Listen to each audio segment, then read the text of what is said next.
Good afternoon, ladies and gentlemen. Welcome to another thrilling session of Sanity Session, Beer 30 Sanity Session. It's a beautiful day here in West Texas or Southwest Texas. About 80 degrees, it's very dry. Humidity low, low, low. And a lot of people have been worried about my haircut coming up soon. Coming up soon. Here in a few days, I'll get one. But anyway, it is Friday night. It is Beer 30. Here's to you, here's to me. Skol, brothers. Mm. So, what's been going on in your world? I know some of you that work 8 to 5 or 8 to 6 or 10 hours a day or whatever you work, you're probably just getting off for the weekend. Some of you, some of you are retired and the weekend starts every day you wake up. But for some of us, not me, for some people, I remember being in the workforce, and yeah, it's that daily old quote, bump and grind, bump and grind. But right now, this moment, for the next few minutes, you can take a deep breath, breathe out slowly, chill out. Well, let your blood pressure just drop, drop, drop. You know what I mean? You know, if you're into blunts and whatever you're into, you can do it right now during this video. It's your life. You do you, I do me, and everybody else does themselves. But anyway, this is the crystal ball that says when you look in it, everything's upside down, as you'll see, okay? But the reason for that is so you can see backwards. What I'm going to do now is I'm going to look backwards and tell you how I got to where I am today doing YouTube videos. And what I want to preface that with is this. Whenever you're in the workforce, you're busy. You've got stuff to do. You know, you've got your work to do. You've got, then you get your time off, which is not much. So you try to cram in a lot of enjoyment in that day or two or three that you get off during the week, and maybe 2 weeks vacation in the summer. And so you stay busy, and there's nothing to it because it just happens naturally. But whenever you get to the age of retirement and do retire, some of you, like me, that don't have any serious hobbies like, clay modeling or artwork painting or fishing or, whatever. I mean, I've got RVing as a hobby. This is a Class C motorhome, but, can't do it all the time. I'm not driving 24 hours a day. So there's a lot of hours that are, quote, vacant. So what I'm going to talk about, not only the trail that led me to YouTube, but the things that I did along the way before YouTube. Okay, and so probably the the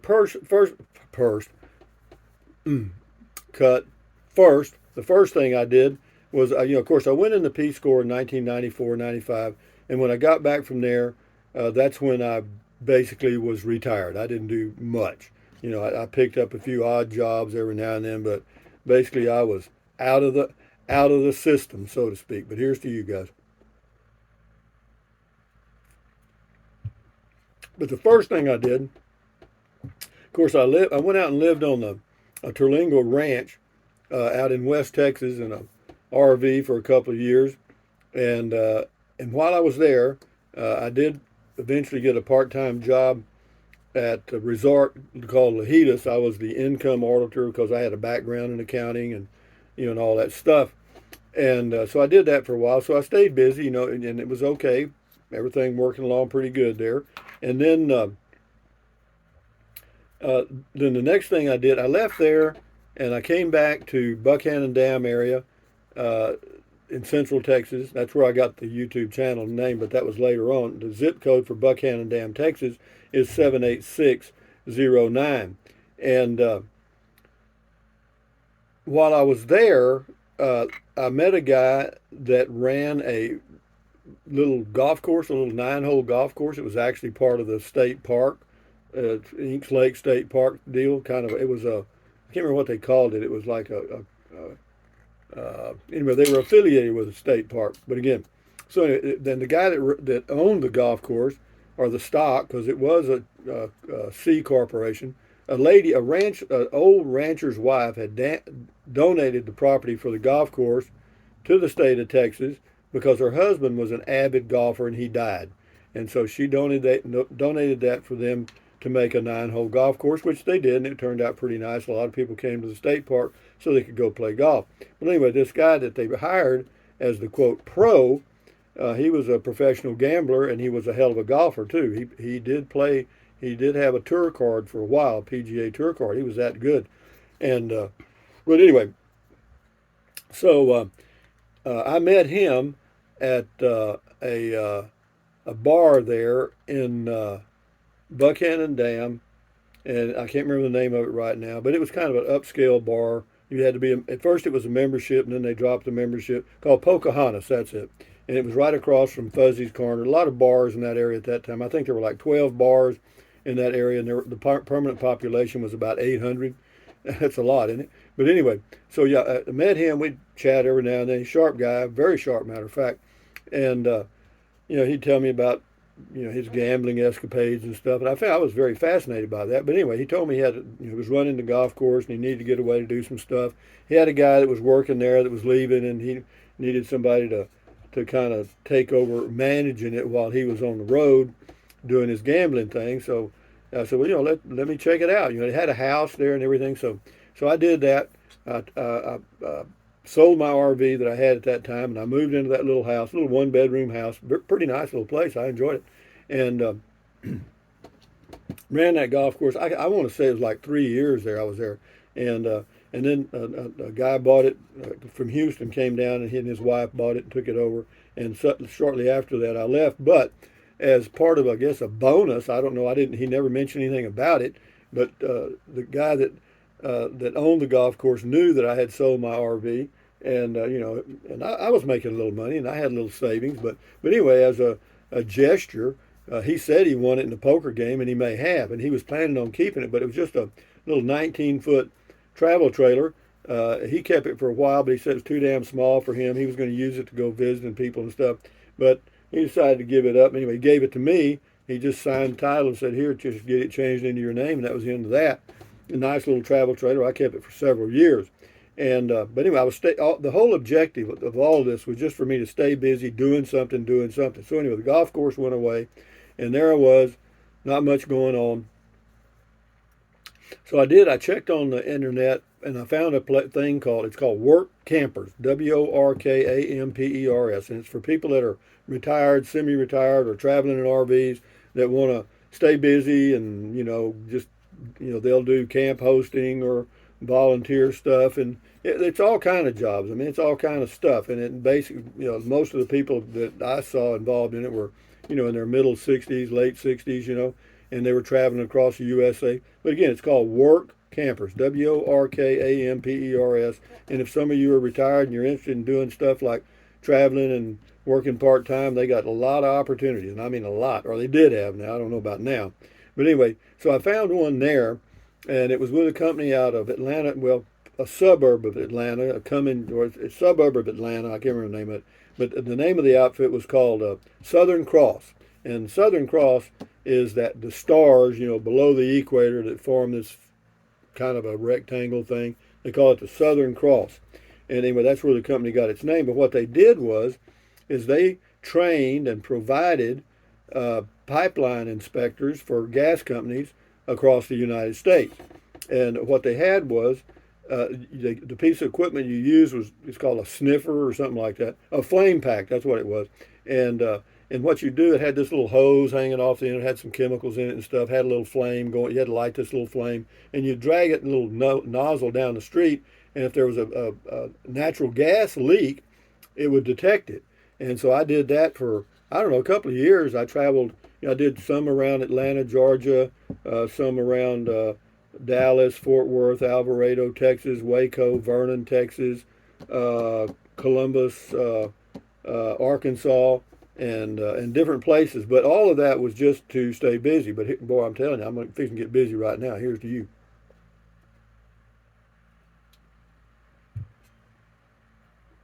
But anyway, I'll go over this list right quick and we'll expand on it. But then I went back to Texas, and I saved up a little bit of money, and that's when I bought the lot, or the lots, 3 lots that I kept near Kingsland, Texas. That was my home base for like God, 14 years, and it was a long time I was there, and but that's where, of course, 78609 came from that. But yeah, then when I got back to Texas, I was thinking, well, hell, just fully retire, don't do anything, just lay up, and so I did for about 2 months, and I thought, this ain't gonna get it, because I'd already cleared the land, I chopped down, I did all it myself, cut down trees, burned brush, and all kinds of stuff, and got it set up for the RV, and got the power in, got the water in, and all the stuff I needed. And of course, I continued to build on that later on, as you saw. I mean, I got the cover and the concrete slab, and all. It was all little pieces that came together. But I love that place. It's still there. I mean, I'm going to go look at it when I go to Llano here in a couple of weeks. I'll drive over there and do a video of that place. But while I was there, I kept thinking, I got to find something to do. I got to stay busy. And so I went over to. I heard there might be an opening at Longhorn Caverns for a tour guide, because they had people that were tour guides that were they had pretty good. They had quite a bit of turnover, because they didn't pay much, and there's not too many people that like walking around in a cave for a few hours every day. You know what I mean? Or 4 or 5 days a week.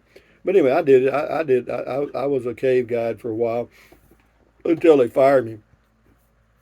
Why did they fire you, Rusty? Well, I'll tell you why they fired me. What it was, on certain days, holidays, weekends, and stuff, it'd get really busy. You'd have each tour took about 45 minutes, and you'd gather at the entrance all the people that were going to go on that tour, and you'd go over the rules. We got 45 minutes, so kind of keep up. We're going to move. It won't be fast, but we're going to move at a steady pace, and so just keep up, okay? And don't be wandering off, and all that stuff. Because whenever I left an area, I turned the lights off behind me, so that whenever the next tour came in, they could turn the lights on and everybody'd see, be surprised at what was around them. So anyway, that was a really busy day that I was on this tour, and I think I had like 24 people on the tour, which was a big one. It's hard to keep up with that many people, because you go around curves and down and all that stuff, and so you can't really see anybody.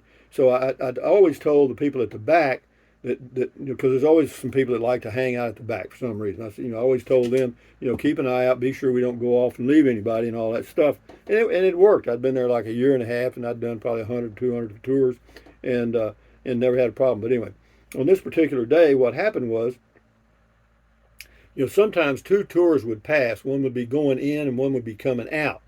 Well, that happened that day. The tour going out, some of the people at the back of my tour decided to join them because they'd seen enough of the cave and they were ready to get out of there. They were getting claustrophobic or whatever. And so my eyes at the rear left, okay? I didn't know it. And so anyway, we'd go and I'd do my little spiel at each part and everything. So anyway, we made the turn, we're headed back.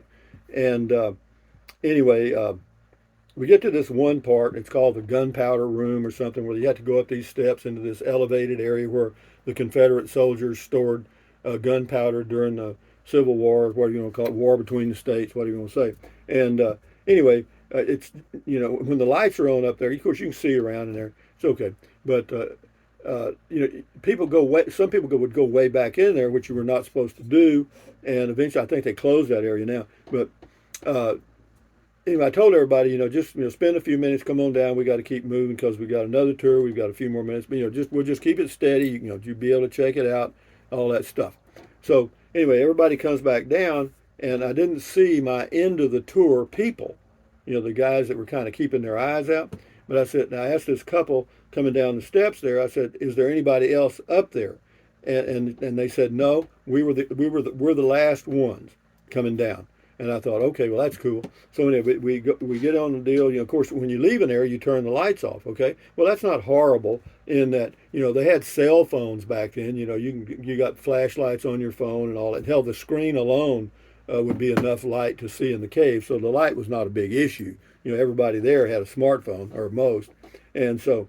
But anyway, so whenever they told me that, well, we started moving forward. And as I moved forward, exiting the cave, you turn the lights off behind you. Well, to make a short story even longer, it ended up that it turns out that whenever I exited the cave and locked the door, every tour when you leave, you lock the door, and then the next tour coming opens it and goes in. One goes out, close. You know what I mean? Keeps it locked so nobody can just wander in there. But so I go back up to the little snack bar thing, and wasn't probably 10 minutes. They have a phone at the exit, so if you need to, you can in emergency you can go to that phone and call the snack bar or whatever and let them know what's happening or and but anyway, so they got a call from down there said some people had been locked in the cave, and I didn't even think about me doing it, and but what it was, and I'm kind of glad I did it because it was a group of smart ass kids, not kids, younger folks. Let me say that, and they'd been giving me a hard time all the way through. I tell them not to go somewhere or not to touch something, and that's the first thing they do. You know what I mean? And in fact, I threatened a couple of them to just kick them off the tour, and I'd walk them all the way to the exit, and that'd be the end of that crap.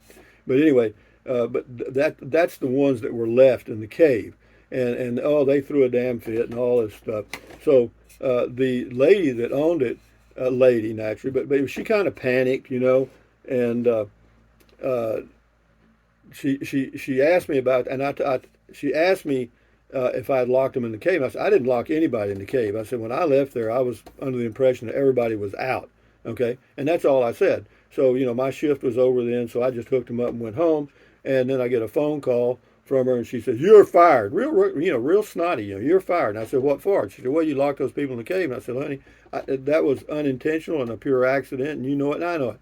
And she said, well, you're still fired. And I said, okay. Anyway, that was enough said about that. That ended my career as a cave tour guide, and which was just as well. I was getting a little paranoid about being in the cave that much anyway. So that was the Longhorn Cavern story. And then I went to, we're getting there, guys. And then I went to doing immediately, within a month, I was back on my feet or having something to do. I did beer and wine tasting events, mainly at H-E-B grocery stores in Texas, which is a big family-owned chain of grocery stores that cover nearly all of Texas. They probably got, I don't know, 2,200 stores, a lot. And it's a big chain. But anyway, and there was a marketing company that worked with them to do wine and beer tasting events. And I had to buy this little table, and I had to wear, I think I had to wear a shirt with their name on it or something like that. And then some light, khaki pants, that's what it was. And but yeah, you just set your table up and get your wine or your beer, whatever you were doing that day. And from, I think I did 4 hours of wine tasting. It usually started at at 11 till 3 is the wine tasting time because that was kind of a busy time in the store. And yeah, that was great. Learned a lot about beer and wine. I basically learned that expensive wine is expensive wine. Does it taste any better? No, no, it doesn't. Wine is basically whatever you enjoy. Okay, if you enjoy a certain taste of a certain product, then that's what you should buy. Okay, don't worry about the price unless you get into some vintage wines, then worry. But anyway, so that's how I stayed busy all those years.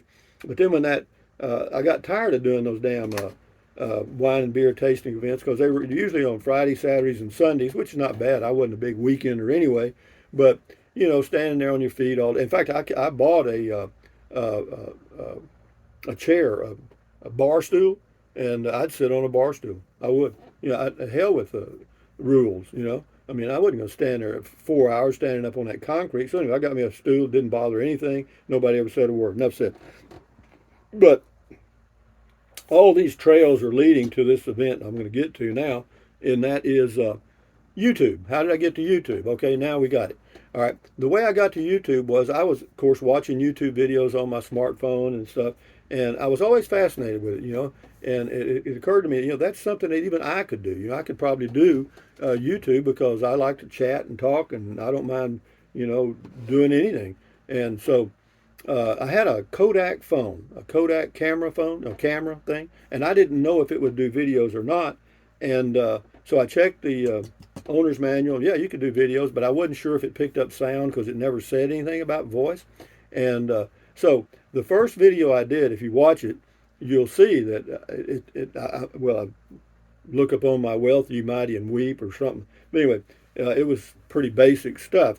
But the reason it was is because I wasn't sure it was recording anything because I said, you know, a lot of things maybe I shouldn't have said. But anyway, here's to you, here's to me.